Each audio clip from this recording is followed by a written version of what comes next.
it sounds like a cliche, but it's really true. It's like you don't have to wait in line.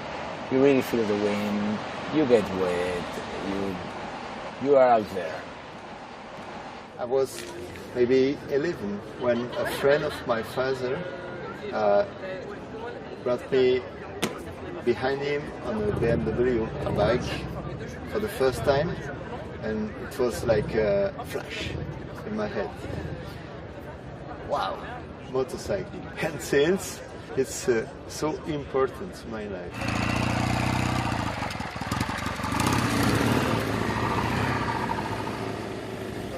Kind of mix between friendship first, motorcycle, creativity, and surfing. I believe that the power that some clothes have, that when you put them, they empower you and they protect you. And same with motorcycles. In a motorcycle, it's you and your machine, and the stone is thrown at your face if you don't have a fender. Or this idea of having everything cut to basics. You don't feel it in a car, it's just a cage.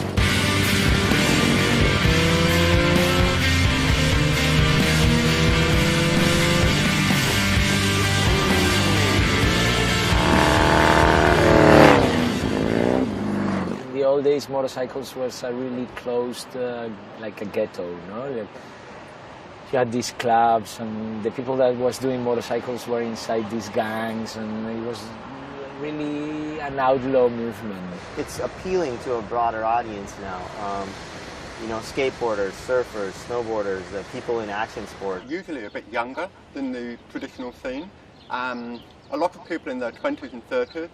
Most of them are quite new to motorcycles. They haven't been riding for 30 or 40 years or anything, but they know what they like, and the mainstream motorcycle manufacturers are not building bikes that appeal to these people. The more scary a motorcycle is, for me, the cooler it is.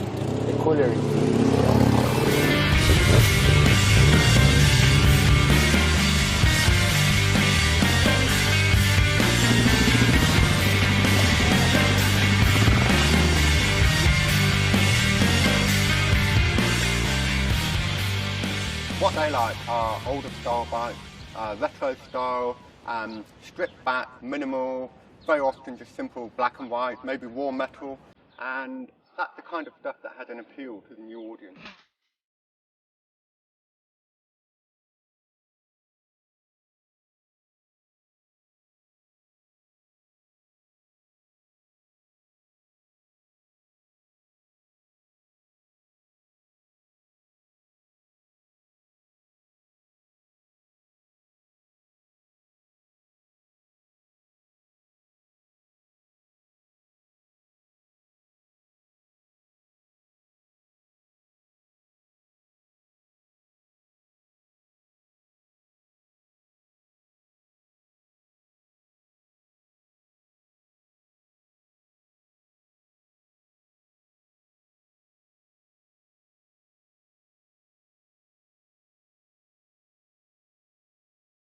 One reason that a lot of the bikes we see are older bikes is they're made of metal, or they're made of traditional fiberglass, and it's a lot easier to reshape that, to cast new fiberglass and do all that kind of stuff on an older bike than it is on a new bike with various, sophisticated kinds of plastics. I mean, it's very difficult to change a modern bike into something else.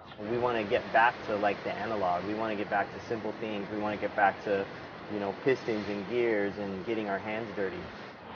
We try to avoid modern mechanisms, but for example, we just did a bike which is plagued with, we just made it ultra complicated just for the fun of it. The mainstream motorcycle manufacturers are starting to realise what's going on as well. It's the kind of new direction for the scene. I was a racer first and then a custom bike builder second, so I brought my racing heritage with me to building motorcycles, and that kind of dictated a more high-performance custom. First you got to hit the proportion. The proportion's got to be spot on.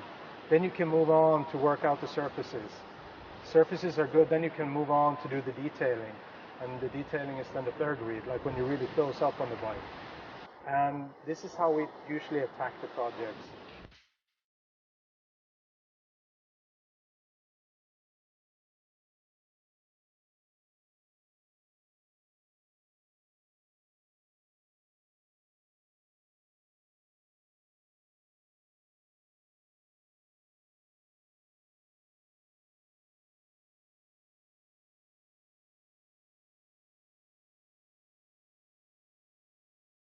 What I try is to look outside.